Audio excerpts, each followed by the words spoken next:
अस्सलाम वालेकुम। हम बात कर रहे थे डिफरेंट इंडस्ट्रीज़ की और आज हम डिस्कस करेंगे कि ऑक्ज़ैलिक एसिड जो है इंडस्ट्रियल लेवल पे हम किस तरह से उसको प्रिपेयर कर सकते हैं। सबसे पहले हम ऑक्ज़ैलिक एसिड की कुछ प्रॉपर्टीज़ देख लेते हैं, इसका इंट्रोडक्शन देख लेते हैं। Oxalic acid H2C2O4 is a colourless crystalline di carboxylic acid. ये क्रिस्टल की फॉर्म में होता है और कलरलेस होता है। इसका जो फार्मूला है वो है H2C2O4। ठीक है, और क्योंकि इसमें दो कार्बोक्सिलिक ग्रुप्स पाए जाते हैं इस वजह से इसको डाई कार्बोक्सिलिक एसिड भी कहते हैं। It produces a colourless solution on dissolving in water. जब हम इसको वाटर में डिजॉल्व करवाते हैं तो कलरलेस सोल्यूशन बनता है। If we consider the acid strength, it is much stronger acid than acetic acid.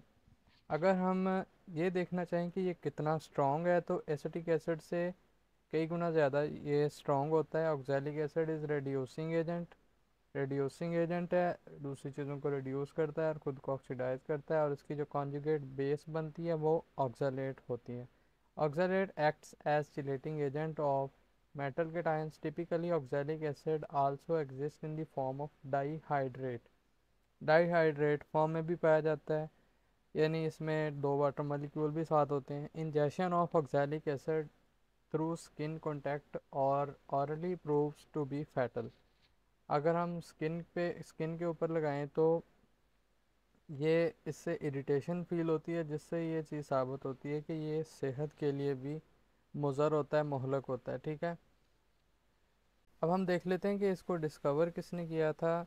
सचील या शकील कुछ लोग इसको बोलते हैं। इन 1776 डिस्कवर्ड द ऑक्ज़ैलिक एसिड।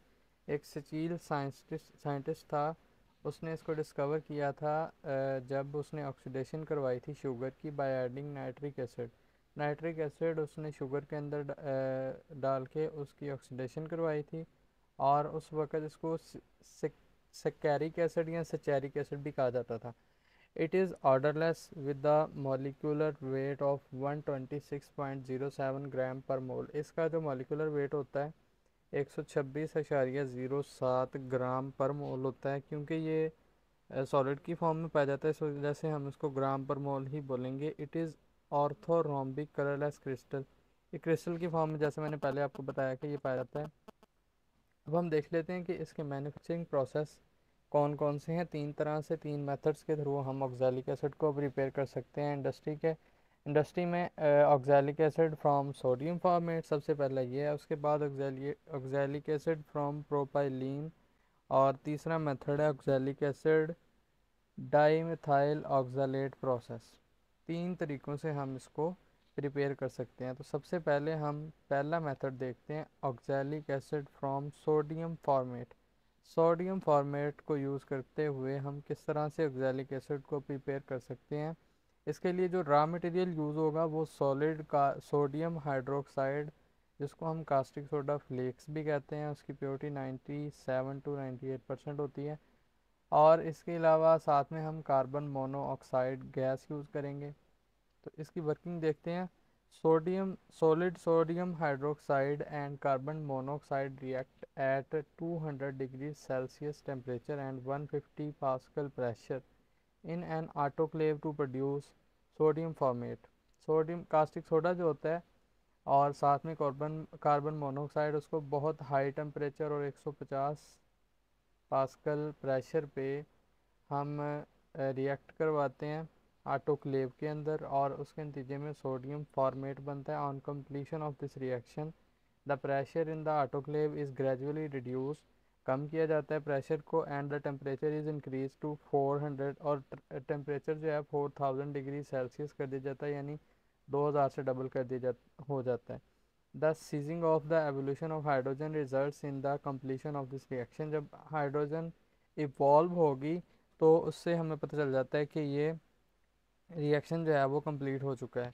ठीक है, the reaction mixture was collected in the precipitator and calcium hydroxide was added to it with stirring. अब इसके नतीजे में जो रिएक्शन मिक्सचर बनता है उसको प्रेसिपिटेटर के अंदर कलेक्ट कर लिया जाता है, और उसमें कैल्शियम हाइड्रोक्साइड जो है CaOH twice in the form of liquid, उसको ऐड किया जाता है और साथ में स्टिरिंग की जाती है। This was followed by the filtration of calcium oxalate and then sodium hydroxide was concentrated that could be reused. जब हम उसको स्टिर करते हैं उसके बाद क्या होता है कि हम इसको फ़िल्टर कर लेते हैं और कैल्शियम ऑक्सालेट जो है वो फ़िल्टर के ऊपर आ जाता है और नीचे सोडियम हाइड्रोक्साइड अलहदा हो जाता है जो कि कंसनट्रेटेड फॉर्म में होता है। 50% भी हो सकता है, 60 भी हो सकता है, जिसको हम दोबारा 97 to 98% में कन्वर्ट करके आफ्टर एवेपोरेशन रीयूज़ कर सकते हैं। The filter cake of crude calcium oxalate is taken to an acidifier with a small amount of calcium carbonate and then treated with dilute sulphuric acid. अच्छा, ये जो हमने filter कर लिया होता है कैल्शियम ऑक्सालेट, उसको हम एक एसिडिफायर यानी जिसमें एसिड होता है और थोड़ी अमाउंट जो है वो कैल्शियम कार्बोनेट की भी होती है, उसमें हम भेज देते हैं जहाँ पे इसमें इसको ट्रीट करवाया जाता है डाइल्यूट सल्फ्यूरिक एसिड के साथ और इसके नतीजे में प्रेसिपिटेट्स बनते हैं कैल्शियम सल्फेट के, ठीक है, जो कि डाईहाइड्रेट होती है। क्योंकि हमने H2SO4 यूज़ किया है इस वजह से यहाँ पे सल्फेट्स भी प्रोड्यूस होंगे, तो कैल्शियम जो ऑक्सालेट है उस कैल्शियम सल्फेट बन जाता है और वाटर मॉलिक्यूल साथ बनते हैं। The mother liquid was then taken to the crystalliser and concentrated to the specific gravity of 300 Baume, उसके बाद इसको क्रिस्टलाइज़र के अंदर लेके जाते हैं और इसको कंसनट्रेट किया जाता है, यानी इसको टेम्परेचर दे के इसकी भूमि जो है वो 300 डिग्री सेल्सियस तक स्पेसिफिक ग्रेविटी जो है वो कर ली जाती है। Finally crystals of oxalic acid in the form of dehydrating was obtained which was then washed and dried. उसके बाद क्या किया जाता है जब हम इसको हीट करते हैं तो इसको आफ्टर वाशिंग वाश करने के बाद इसको दोबारा ड्राई कर लिया जाता है, तो हमारे पास क्रिस्टल की फॉर्म में ऑक्सैलिक एसिड जो है वो प्रोड्यूस हो जाता है। The yield of oxalic acid dehydrate was nearly 80% by weight depending on the sodium format। अच्छा, ये ऑक्सैलिक एसिड जो प्रोड्यूस होता है ये 80% होता है। It depends upon the purity और the weight of sodium formate. It is generally solid and use in the form of dihydrate. जैसे कि मैंने आपको पहले बताया कि डाईहाइड्रेट फॉर्म में होता है, साथ दो वाटर मॉलिक्यूल भी होते हैं, but anhydrous oxalic acid can be obtained by heating the dihydrate to 100,000 degree Celsius by loss of 2 molecules of water. अगर हम इसको 1000 डिग्री सेल्सियस पे मज़ीद गर्म करें तो जो 2 वाटर मालिक्यूल्स हैं वो भी इसमें से निकल जाएंगे और हमारे पास एनहाइड्रस प्योर जो सॉलिड फॉर्म में ऑक्सैलिक एसिड 100% जो है वो हासिल हो जाता है। और नीचे रिएक्शन भी मैंने यहाँ पे लिखा हुआ है।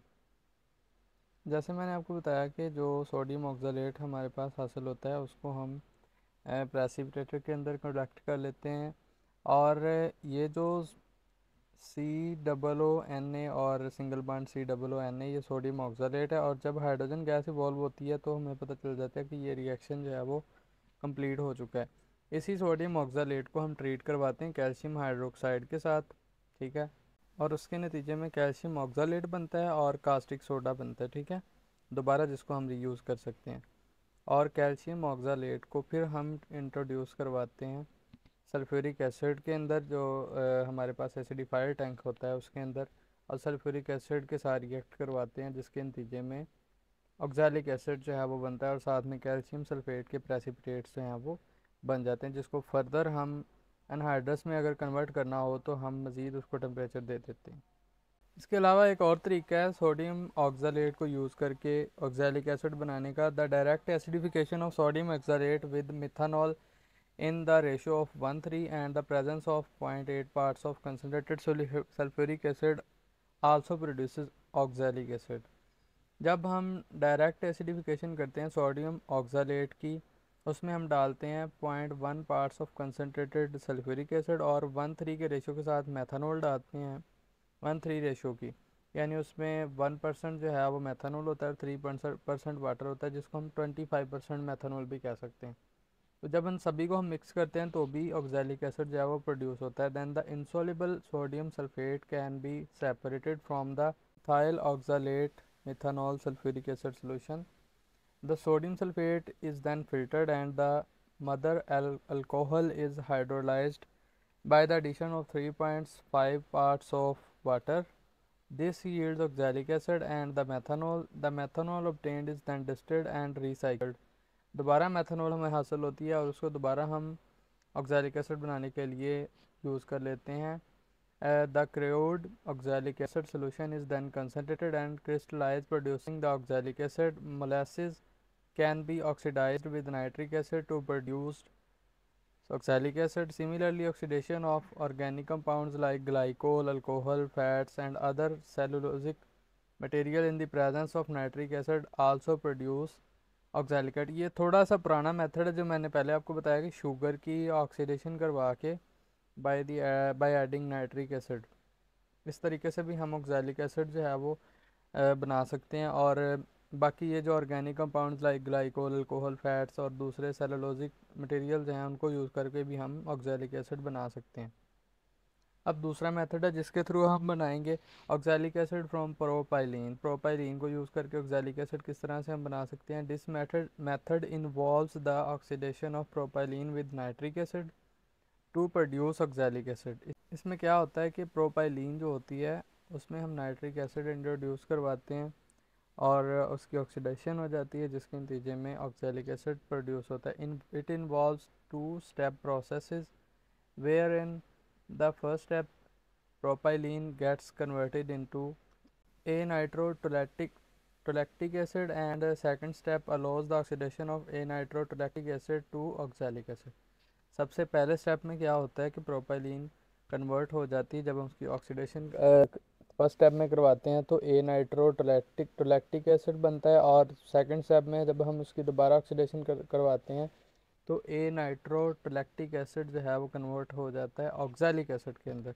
In the first reactor, propylene was introduced where it reacts with nitric acid. The molar ratio of propylene and the nitric acid is kept 0.01 and 0.5. इसकी जो रेशियो रखी जाती है प्रोपाइलिन की 0.01 और नाइट्रिक एसिड 0.5, इस रेशियो के साथ मिलाए जाते हैं. The mixture from the first reactor was taken into the second reactor where it reacts with oxygen. उसके बाद इसी मिक्सचर को ऑक्सीजन के साथ रिएक्ट करवाया जाता है. इन this step the vapour of nitric acid continuously evolve from the top of the vessel.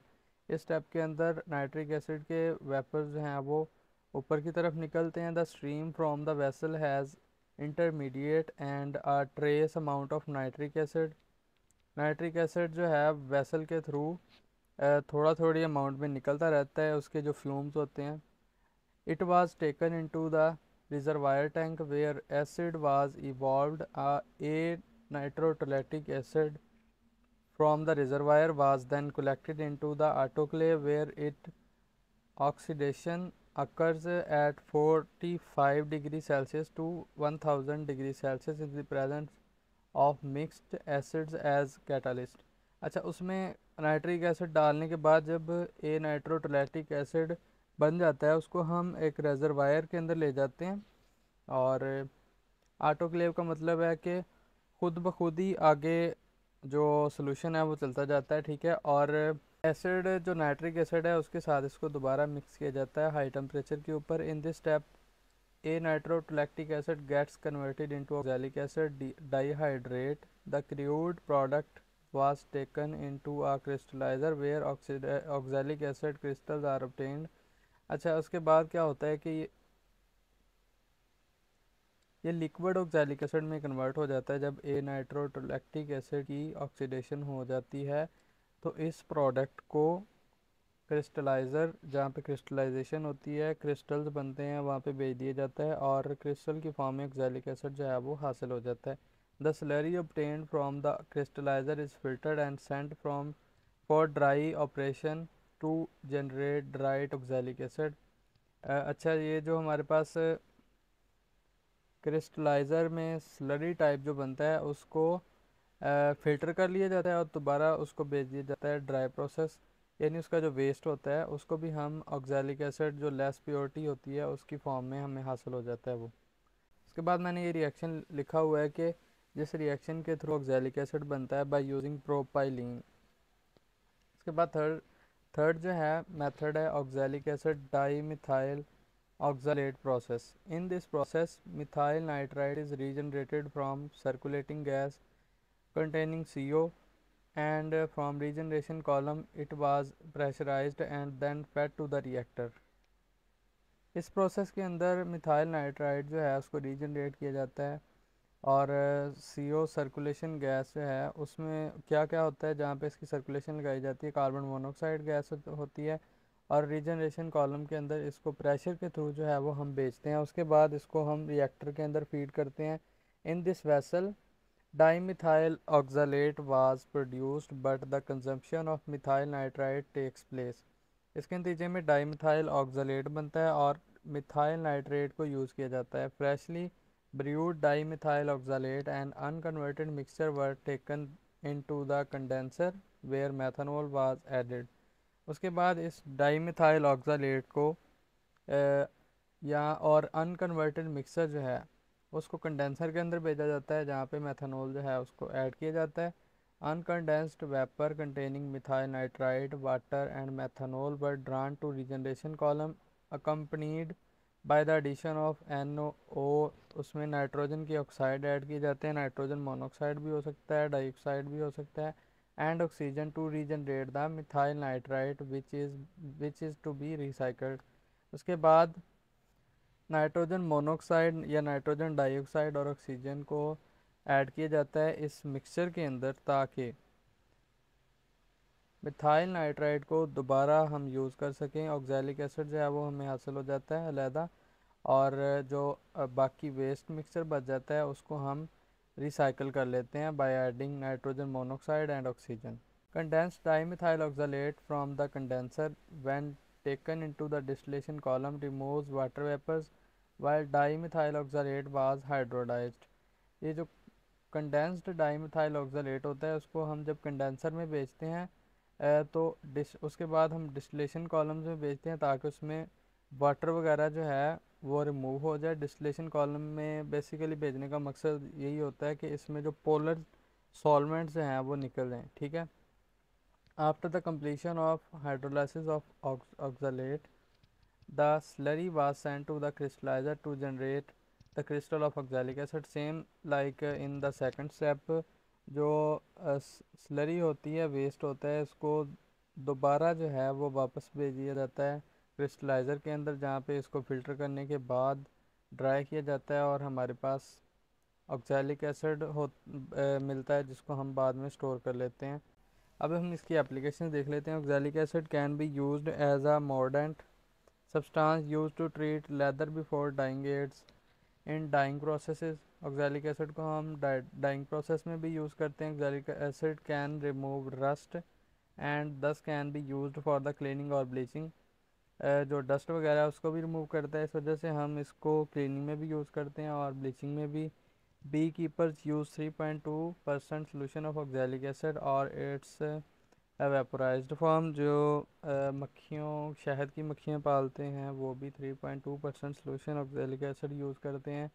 Helps in the removal of mustard ink different food stains as well as other types of stains. ये different तरह के जो दाग होते हैं, मुख्तलिफ तरह के जो दाग होते हैं जो ना उतरने वाले हों, लाइक इंक का, फूड स्टेन्स, उसके अलावा मस्टर्ड, इनको रिमूव करने के लिए भी ऑक्सैलिक एसिड जो है उसको यूज़ किया जाता है। तो ये थे कुछ मेथड जिनके थ्रू हम ऑक्सैलिक एसिड को कमर्शियली प्रिपेयर कर सकते हैं। होप सो ये वीडियो आपको अच्छी लगी होगी। अगर आप हमारे चैनल पर नए हैं तो हमारे चैनल को सब्सक्राइब कर दें ताकि आने वाली वीडियोस की अपडेट्स आपको मिलती रहें। अल्लाह हाफ़िज़।